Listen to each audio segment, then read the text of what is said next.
সবাইকে আমন্ত্রণ JB group beyond the গ্যালারিতে। শনি থেকে বৃহস্পতি সপ্তাহে 6 দিন আমরা হাজির হই ক্রীড়াঙ্গনের সমসাময়িক ঘটনা প্রবাহ নিয়ে। আজকের আয়োজনে সঙ্গে আছি রেজওয়ানুজ্জামান। আজ আমরা কথা বলবো ভারত বাংলাদেশ টেস্ট নিয়ে। ঐতিহাসিক টেস্ট শুরু হয়ে গেছে হায়দ্রাবাদে। প্রথম সেশনের খেলা শেষ, 1 উইকেটে 86 ভারতের সংগ্রহ। এই ম্যাচ নিয়ে কথা বলতে এবং এই সিরিজ নিয়ে কথা বলতে আমাদের সঙ্গে স্টুডিওতে আছেন সাবেক জাতীয় ক্রিকেটার ইশতিয়াক আহমেদ এবং আছেন জাতীয় দলের সাবেক অধিনায়ক খালেদ মাসুদ পাইলট। দর্শক, আপনারাও চাইলে অংশ নিতে পারেন। ফোন করুন 0255029704 থেকে 06 এই নম্বরগুলোতে। বাংলাদেশ কেমন করলো প্রথম সেশনে কিংবা এই টেস্টে আপনাদের প্রত্যাশাটা কেমন, সবকিছুই আমরা জানতে চাই। আমাদেরকে ফোন করুন। তার আগে আমরা আমাদের অতিথিদের কাছে জানতে চাই, পাইলট ভাইকে দিয়ে শুরু করতে চাই যে কেমন কাটলো প্রথম সেশন, আপনার মূল্যায়নটা কি?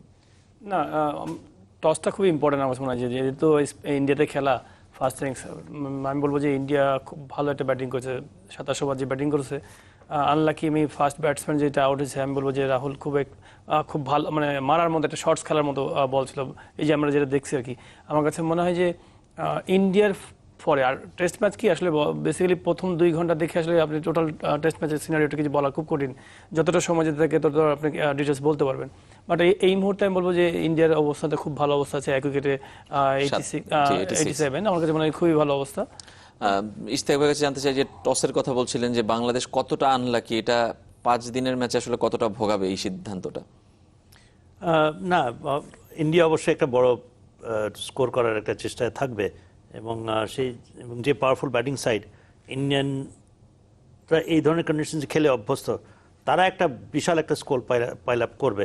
এবং এখানেই আমার মনে হয় যে বাংলাদেশ যদি ব্যাটিং করতো, বাংলাদেশের একটা সুযোগ থাকতো, যেটা আমরা নিউজিল্যান্ডে দেখেছি, যে তারা ফার্স্ট ইনিংসে যে বিশাল একটা স্কোর করার খুব ডিফিকাল্ট, মানে একটু ভিন্ন ধর্মী একটা উইকেটে তারা খেলে। বাট এইসব কর্নার উইকেটে আমার মনে হয় যে বাংলাদেশ উড হ্যাভ অলসো মানে তাদেরও একটা অ্যাডভান্টেজ হতো এই উইকেটে খেলে, কারণ আমরা জানি যে আমাদের এই সিমিলার টাইপ অফ, সেই দিক দিয়ে আমি বলবো যে হয়তো বা একটু টসে জিতে যদি ব্যাটিং নিত হয়তো বা তাদের সুবিধা হতো। বাট তারপরেও আমি বলবো, পাইলট বলছে যে 87 for 1 ইন্ডিয়া কমফোর্টেবল পজিশন, কিন্তু আমার মনে হয় আরও 1-2 উইকেট হয়তো বা আমরা নিতে পারতাম, আমরা অ্যাডভান্টেজেস পজিশন থাকতে পারতাম যদি কিনা আমরা চান্সেসগুলো কাজে লাগাতে অ্যাভেল করতে পারতাম। পাইলট ভাই, চান্সের কথা এসে গেল এবং সবচেয়ে বড় চান্স ছিল রান আউট মেহেদী হাসান মিরাজের, মুরালি বিজয়কে রান আউট করার সুযোগটা সেটা হারিয়েছে। এবং আমরা যতবারই দেখেছি যে মুরালি বিজয়, চেতেশ্বর পূজারা, বিরাট কোহলি, আজিঙ্কা রাহানে একের পর এক ভারতীয় ব্যাটসম্যান এবং এরা প্রত্যেকেই বড় স্কোর করেছেন সাম্প্রতিক সময়, এমন নজির রয়েছে। এই চান্সটা আসলে পেয়ে, লাইফটা পেয়ে কতটা? তো আমি আসলে বেসিক্যালি বলতে চাচ্ছিলাম যে এই 2 ঘন্টা তারা খুব সুন্দর ইউজ করেছে ইন্ডিয়া টিম। বাট চান্সেসটা খুবই ইম্পর্টেন্ট টেস্ট ম্যাচে, বিশেষ করে লাইক এগেনস্ট ইন্ডিয়া।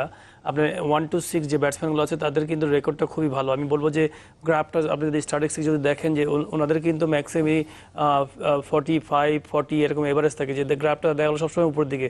হয়তো 2-1 ম্যাচে রান করে না, আবার ধারাবাহিকভাবে দেখা গেলো যে 5টা 8টা 10টা ম্যাচে রান করতে থাকে।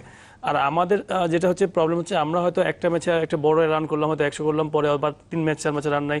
তো এই গ্রাফ আপ অ্যান্ড ডাউন খুব বেশি থাকে আমাদেরটা। তো ধারাবাহিকভাবে তারা কিন্তু অনেক ভালো গ্রাফিক্সের দিকে। আমি সেই জায়গায় আমি বলবো যে এই ধরনের ইম্পর্টেন্ট জায়গায় আমার কাছে মনে হয় যে উইকেটটা খুবই ইম্পর্টেন্ট। একটা ব্যাটসম্যান এই যে এখন যাদের লাইফ পেলো, আমার মনে হয় যে এই দেখা গেলো যে এই একটা বড় একটা দেখা গেলো যে হয়তো একটা বিশাল বড় রান করে ফেলতে পারে। আমার কাছে মনে হয় যে টেস্ট ম্যাচে এই ধরনের একটা চান্সেস পাওয়া মানে, বিশেষ করে ইন্ডিয়ান মাঠে ইন্ডিয়ান ব্যাটসম্যানরা কিন্তু এই জায়গাটা খুবই ইউজ টু।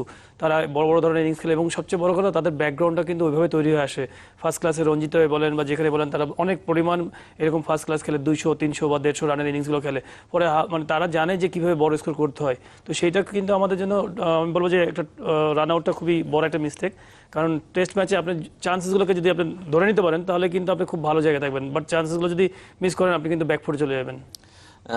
ইশতিয়াক ভাই, ব্যাকফুটে গিয়েছে বাংলাদেশ নাকি ব্যাকফুটে যায়নি সেটা বলার এখনো খুব একটা সময় আসেনি। ফার্স্ট সেশন শেষ হলো মাত্র।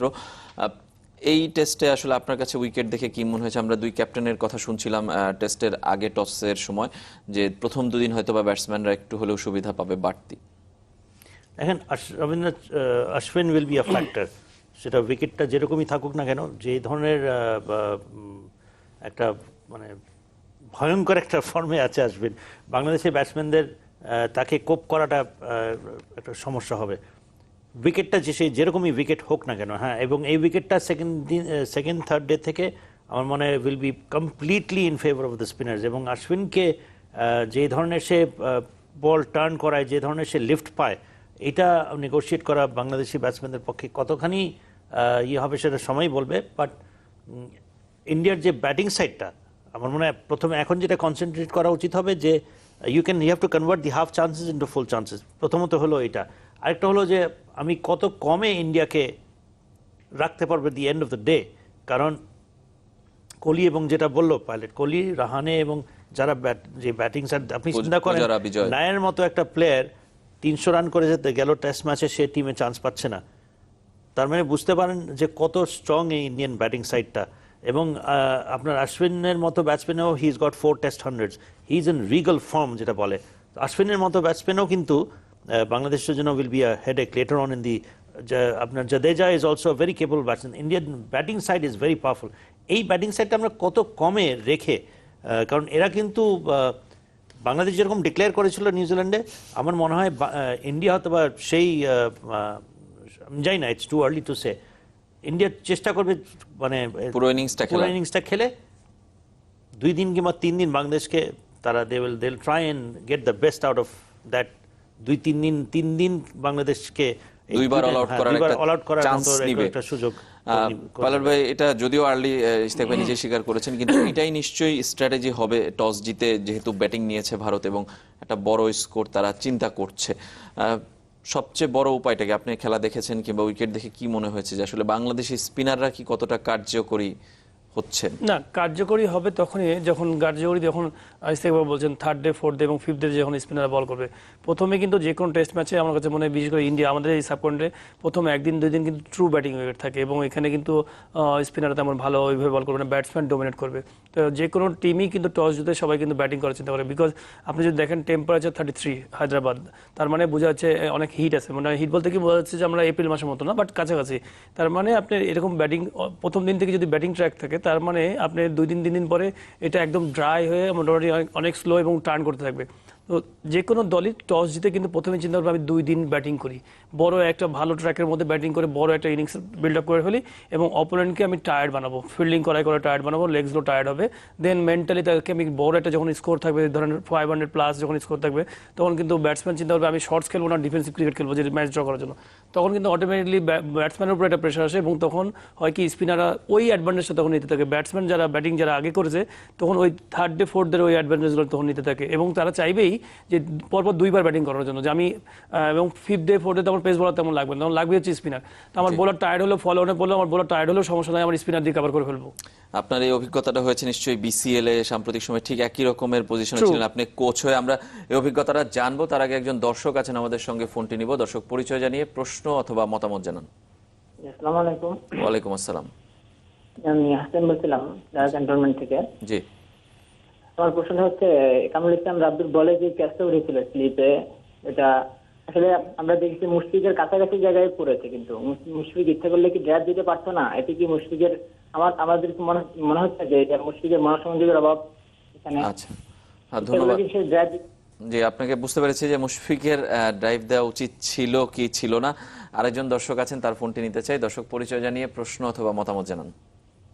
আমি নিসর্গ বলছি রংপুর থেকে। আমার প্রশ্নটি হচ্ছে যে মাহমুদুল্লাহকে নিয়ে লাস্ট 6-7 বছরে মাহমুদুল্লাহ টেস্টে মানে ওইরকম কোনো আমরা পারফরমেন্স দেখছি না। সে ব্যাটিং করছে টপ 4 ব্যাটসম্যানে একজন, অথচ তার কোনো বড় ইনিংস নাই। অন্যদিকে মোসাদ্দেক, আবার লিটন, এরা কিন্তু মানে এখন ফর্মে আছে। এদেরকে বাদ দিয়ে কেন মাহমুদুল্লাহকে নেওয়া হলো, জি, এটা আমার প্রশ্ন। জি, ধন্যবাদ আপনাকে আপনার প্রশ্নের জন্য। মাহমুদুল্লাহকে কেন না হলে, ইশতিয়াক ভাই আগে এই প্রশ্নের উত্তরটা আমরা শেষ করতে চাই। আমি মাহমুদুল্লাহ রিয়াদের একটা বড় একটা ফ্যান, ইয়েস, বাট ঠিকই বলেছেন, টেস্ট ক্রিকেটে যদি আমরা যদি এটা দেখি, একটা প্রশ্ন থেকেই যায় যে ব্যাটসম্যান ফর্মে নাই। তারপরেও you have to understand his value, তার এক্সপিরিয়েন্স, সে তার approach towards his game. Recently আমরা দেখেছি যে সে বেশ আপনার মোমেন্টামটাকে সে নিয়ে যায়, ইউনো ইনিশিয়েটিভ নেয়, বড় বড় স্কোর করতে দেখেছি, ম্যাচ ইনিংস খেলতে দেখেছি, ফিনিশার হিসাবে খেলতে দেখেছি। সো ওয়ান ডে যা যা প্রয়োজন মাহমুদুল্লাহ রিয়াদ কিন্তু হ্যাজ রিয়েলি কি বলে ওটাকে, মানে একটা ইভলভড অ্যাজ আ ব্যাটসম্যান। এখন টেস্ট ক্রিকেটে খুব একটা তো সুযোগ আমরা কেউই পাই না, এবং 5-6 সে গিয়ে লেট অর্ডারে গিয়ে যদি আপনি 1-1.5 বছর পরে আপনি টেস্ট ক্রিকেট খেলেন, তো সেক্ষেত্রে আপনি একটা নিশ্চয়ই প্রেশারে থাকেন, যেটা Mahmudullah Riyad he is now feeling.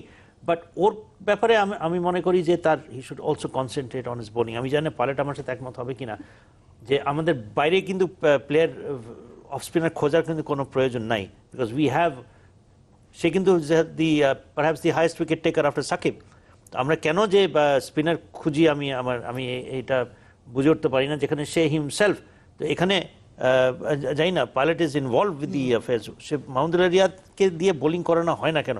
সে কি নিজে করতে চায় না, নাকি তার উপরে আস্থা নাই, কোনটা? না ইস্তেক ভাই, আমি আপনার সাথে একমত। আমি কি খুবই অবাক হই যে মাহমুদুল্লাহ রিয়াদকে যখন বোলিং না করানো হয় ন্যাশনাল টিমের পরে, বিকজ মাহমুদুল্লাহ এমন একজন বোলার যে বিপিএল এ কিন্তু খুলনা টিমকে নিয়ে আসছে কিন্তু উপরে আমার মনে হয় যে Absolutely, হ্যাঁ। তার দুই এবং শুধু মানে নর্মাল বোলিং না, সে হঠাৎ করে একটা বোলার মিরাকেল একটা হয়ে গেছে তা না, কিন্তু সে প্রত্যেকটা ম্যাচেই কিন্তু ধারাবাহিকভাবে ভালো বল করে গেছে এবং দুটো ম্যাচ কিন্তু সে তার বোলিং এর কারণে জিতে গেছে।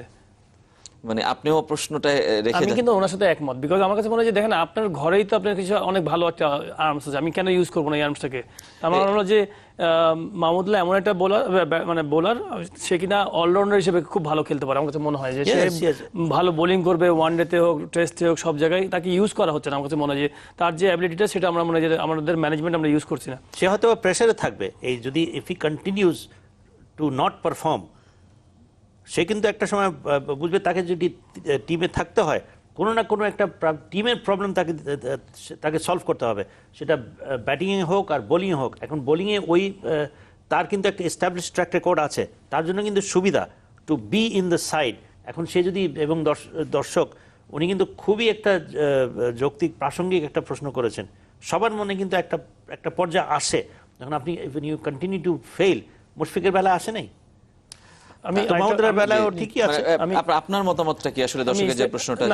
আমি একমত। আমি শুধু জাস্ট বলবো যে একটা প্লেয়ার যখন ন্যাশনাল টিমে আসে তাকে আরো তার যে কোয়ালিটি গুলো আছে সেগুলো ইউজ করা খুব ইম্পর্টেন্ট। আপনি যদি দেখেন সানাত জায়সওয়াল যখন আসে খুব অর্ডিনারি প্লেয়ার হিসেবে আসছে, শুধুমাত্র একটা লেফট আর্ম স্পিনার, মাঝে কোনো রকম ব্যাটিং করে, but day by day Sanat জায়সওয়াল কিন্তু ওয়ানডেতে রেগুলার বোলার হয়ে গেলো এবং ওপেন ব্যাটিং করা শুরু করলো। তো আমি যতটুকু আসছে ওটাকে আরো ভালো এনভায়রনমেন্ট দিয়ে আমি তাকে আরো ভালো ইউজ করবো। সেই জায়গা থেকে আমার কাছে মাহমুদুল্লাহর জন্য একটা প্রেশার যে আমি যদি ব্যাটে রান না করি তাহলে আমি কিন্তু টিম থেকে বাদ। আমি যদি বোলিং করতাম তাহলে কিন্তু ওর কনফিডেন্সটা আরো বিল্ড আপ হতো যে আমি ব্যাটিং করছি না, বোলিং দিয়ে করছি না, ব্যাটিং করছি। তো কনফিডেন্সটা কিন্তু প্লেয়ার আরো বেশি হয়ে যেত আমার মনে হয়। আর যেটা আমার মনে হয় যে লিটন দাসের উইকেট কিপার ক্যাচিং এর কথা বলছে, আমি বলবো যে মনোসংযোগ কিন্তু কোনো প্লেয়ারের কম থাকে না। আমার মনে হয় যে মুশফিক অনেক মনোযোগী একটা প্লেয়ার, বাট হয়তো অনেক সময় দেখা হলো যে মিস্টেক হয়ে যায়, বাট অ্যাবিলিটি একটা ব্যাপার আছে। হয়তো দেখা হলো যে এখন আমি বলবো না যে মুশফিক সাঙ্গাকারের মতো উইকেট কিপার বা গিল ক্রিস্টের মতো উইকেট কিপার, বাট আমার কাছে মনে হয় ওই ক্যাচটা মুশফিকের ধরা উচিত, বিকজ ইটস মানে বেসিক্যালি ফার্স্ট স্লিপের লো ক্যাচ মানে হচ্ছে উইকেট কিপারের ক্যাচ। মানে এটা আপনি বলছেন যেটা ওর চান্স নেওয়া উচিত ছিল বলে আপনার মনে হয়েছে আর কি। আরেকজন দর্শক আছেন আমাদের সঙ্গে, তার ফোনটি নিব। দর্শক পরিচয় জানিয়ে প্রশ্ন অথবা মতামত জানান।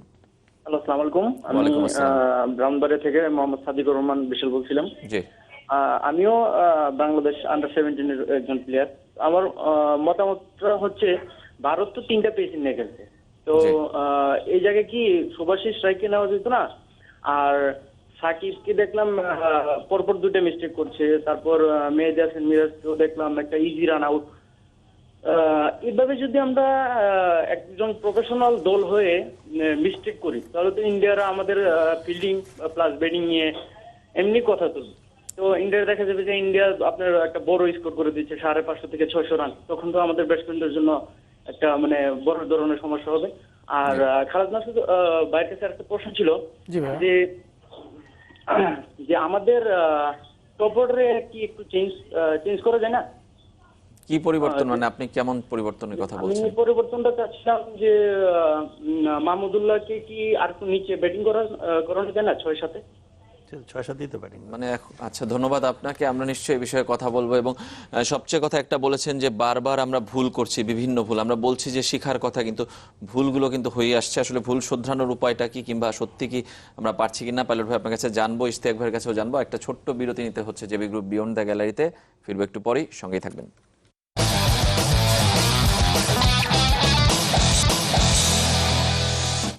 ফিরে এলাম জেবি গ্রুপ বিয়ন্ড দ্য গ্যালারিতে। আমরা কথা বলছি ভারত বাংলাদেশ একমাত্র টেস্ট নিয়ে। প্রথম দিনের প্রথম সেশনের খেলা শেষ, দ্বিতীয় সেশনের খেলা শুরু হচ্ছে কিছুক্ষণের মধ্যেই। আর এই বিষয়ে কথা বলতে আমাদের সঙ্গে স্টুডিওতে আছেন জাতীয় দলের সাবেক অধিনায়ক খালেদ মাসুদ পাইলট এবং আছেন সাবেক জাতীয় ক্রিকেটার ইশতিয়াক আহমেদ। আপনারা চাইলে ফোন করুন 0255029704 থেকে 06 এই নম্বরগুলোতে। বিরতির আগে পাইলট ভাই একটা প্রশ্ন ছিল দর্শকের, যে আসলে আমরা বারবারই বলছি যে ভুল করছি, কিন্তু স্বীকারও করছি, কিন্তু ভুলগুলো শুধরে নিতে পারছি কিনা। আজকের ম্যাচেও আমরা বেশ কয়েকটা ভুল করেছি। সাকিবের কথা বলেছেন, মুশফিকের কথা আলোচনায় এসেছে, রান আউটের কথা আলোচনায় এসেছে। এরকম ভুলগুলো কিন্তু আমরা বিভিন্নভাবেই করছি। নিউজিল্যান্ডেও করেছি, আমরা বলেছি যে নিউজিল্যান্ড থেকে আরেকটা সিরিজে এসে করবো না কিংবা কম করব, কিন্তু প্রথম সেশনেই আসলে বেশ কয়েকটা হয়ে গেছে। না, ভুল তো হতেই পারে, আপনি ধরেন ভুল হতে পারে, বাট ভুলের পরিমাণটা যদি বেশি হয় তাহলে কিন্তু আপনার সমস্যা। আমার মনে হয় যে দেখেন অস্ট্রেলিয়ান টিম বলেন, সাউথ আফ্রিকান টিম, তারাও কিন্তু অনেক সময় খুব ইজি ক্যাচ ফেলে দেয় বা রান আউট মিস করে, কিন্তু বেশিরভাগ ক্ষেত্রে দেখা গেলো তারা 99 বা 90% তারা কারেক্ট করে। তো ওই 90% যত বেশি আপনি কারেক্ট করবেন তাহলে আপনার সাকসেসটা বেশি আসবে। আপনি যদি ধরেন এক্সাম্পল, আজকে যদি হয়তো মুশফিকের যদি ক্যাচটা হয়তো ধরতে পারতো, হয়তো একটা নতুন ব্যাটসম্যান নামতো, নতুন বলের মধ্যে হয়তো তাহলে যে আরেকটা উইকেট পড়ার সম্ভাবনা থাকতো, অথবা রান আউট যদি হতো তাহলে সম্ভাবনাটা তৈরি হতো। কিন্তু সম্ভাবনা যদি আপনি মানে তৈরি করার যদি ইয়েটা না করেন তাহলে তো আপনার সম্ভাবনা থাকলোই না। তো আরেকটা বলবো যে আমি বলবো যে হ্যাঁ, আমরা মিস্টেক এইগুলো যদি যত বেশি করতে পারবো, যেমন মনোযোগের অভাব, যেটা নিউজিল্যান্ডে আমার কাছে মনে হয় যে আমরা ইন্ডিভিজুয়ালি কিন্তু খুব ভালো পারফর্ম করেছি। সাকিব ব্রিলিয়ান্ট একটা 250 করছে, আমি বলবো যে মুশফিক ভালো রান করছে, কিন্তু একই দিনে আমাদের প্ল্যানগুলো অনেক সময় ইউটিলাইজ করতে পারি না। আমাদের যে যেমন আমরা প্রায় 600 রান করছি, তারপরে যদি আমাদেরকে ম্যাচটা ড্র করতে হবে, কীভাবে খেলবো এই ইনিংসে আমরা, ঠিক আছে আমরা একদম পুরা কেউ না কেউ একদম আটকায় দেবো যে না, আমি যতই মার খাই যাই হোক না কেন আমি উইকেট দেবো না, রিস্ক নেবো না, কোনো হাফ চান্স যাবো না।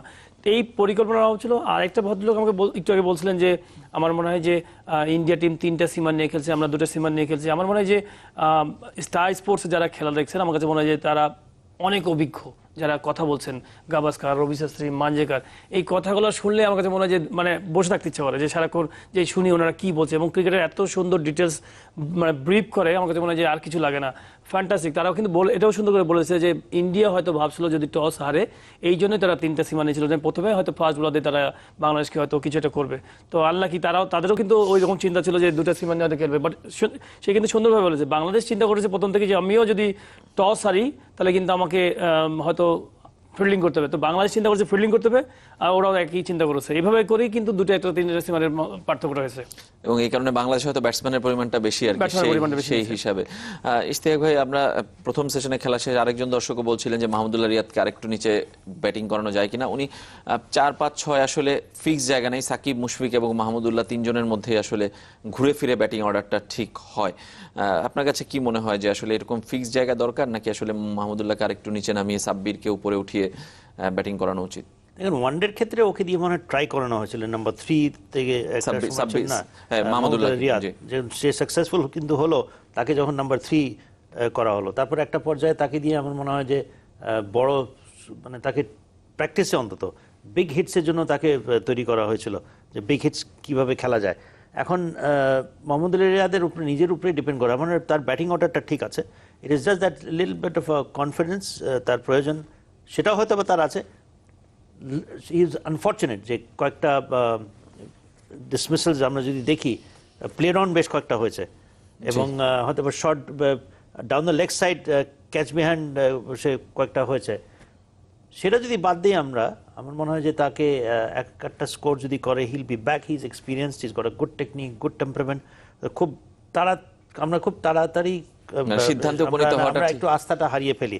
Mahmudullah Riyad is a good player, sound player, experience player. আমার মনে হয় যে সে নিজেই উপলব্ধি করবে যে তাকে এই টিমের মধ্যে থাকতে, because bench strength is very strong. অনেক প্লেয়ার কিন্তু আছে, সে ইজিলি সে ব্যাপারটাকে খুব সহজে নিতে পারে। ইভেন সাকিবের মতো প্লেয়ার, আমি বলি যে তাকেও সবসময় constantly he will have to deliver. He is a very intelligent player.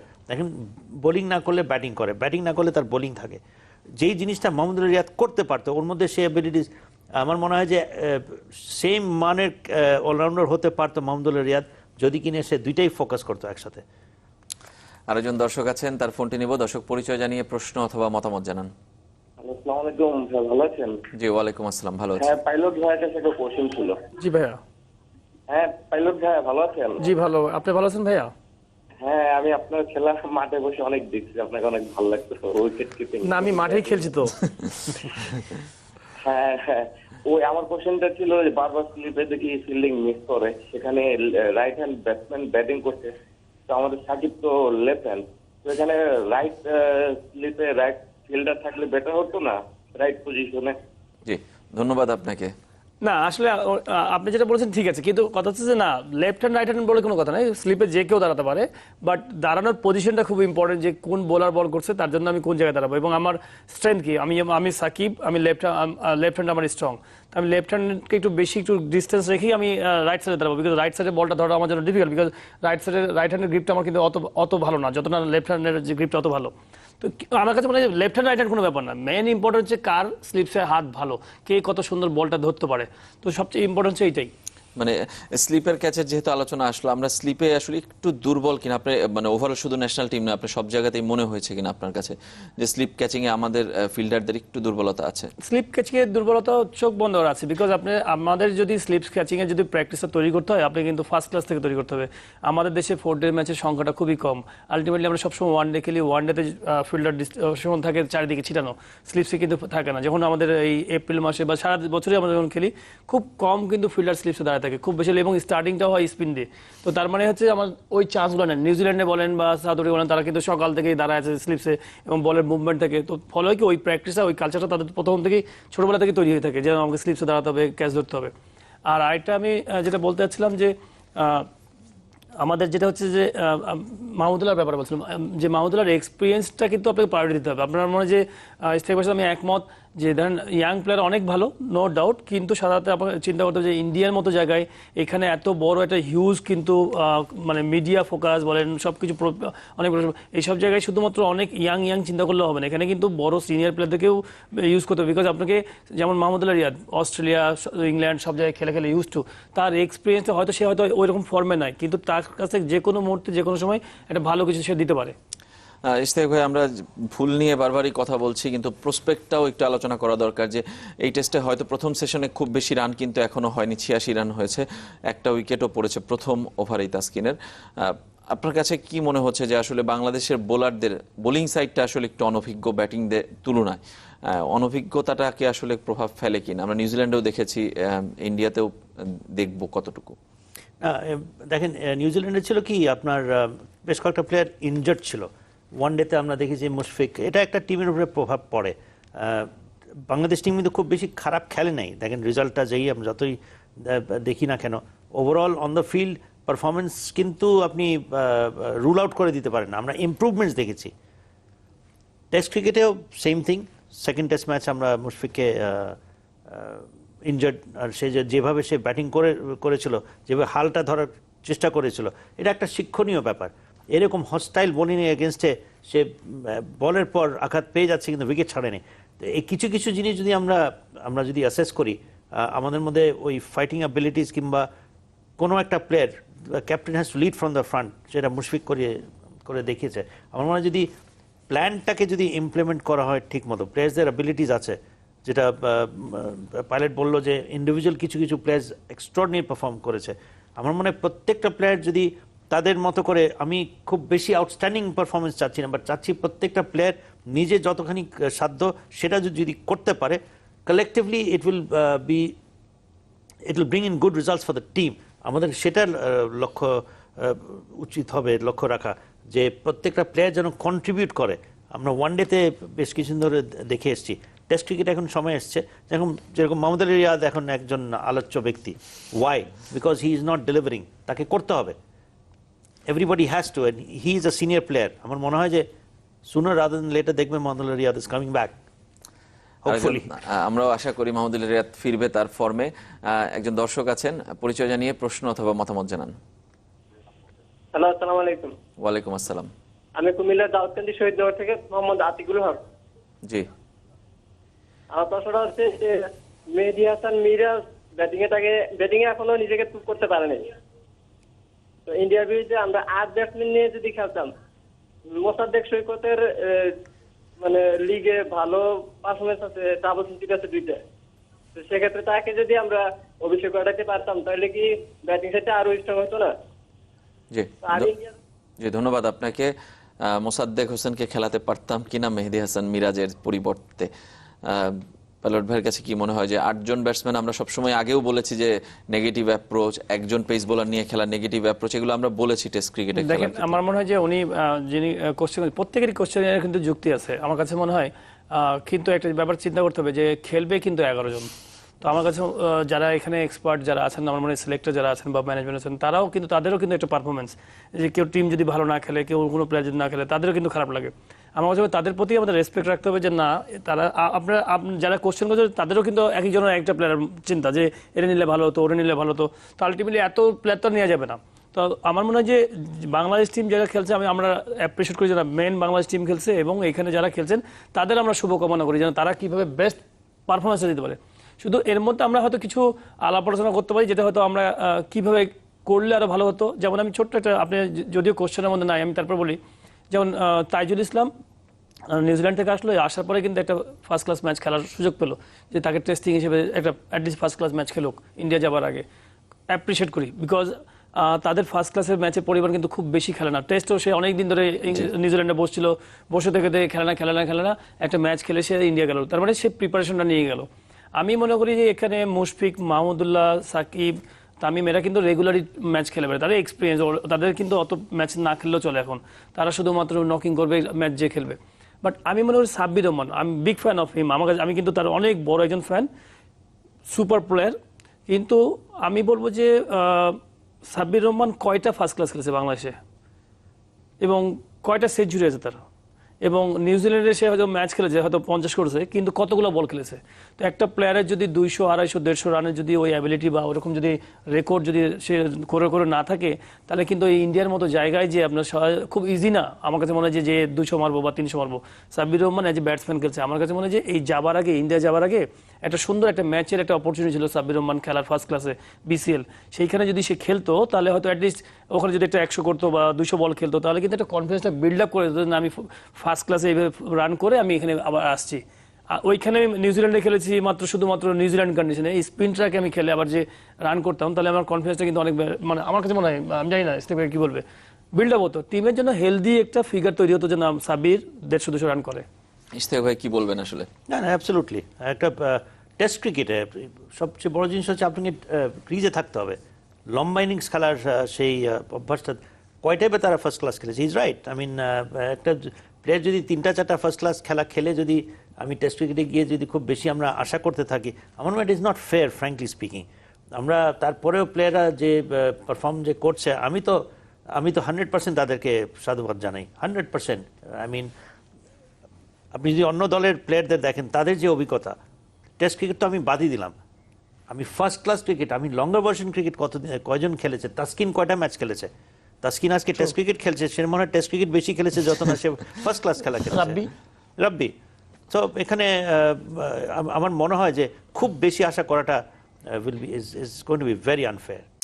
একদম শেষের দিকে আমরা চলে আসি। প্রথম দিন শেষে কোন জায়গায় স্কোর থাকলে কিংবা কত স্কোর হলে কি হলে আপনি খুশি হবেন কিংবা বাংলাদেশকে সেফ মনে করবেন? না, এটা টেস্ট ম্যাচে আসলে বলা কঠিন। আপনি বাংলাদেশ 600 রান করেও কিন্তু সেফ ছিল না ম্যাচ শেষে দেখলাম। যেটা বেসিক্যালি হচ্ছে যে আমি কত কমে বুক করতে পারবো, যত কমে পারা যায় তত ভালো, যত কম সময়ের মধ্যে করা যাবে তত ভালো।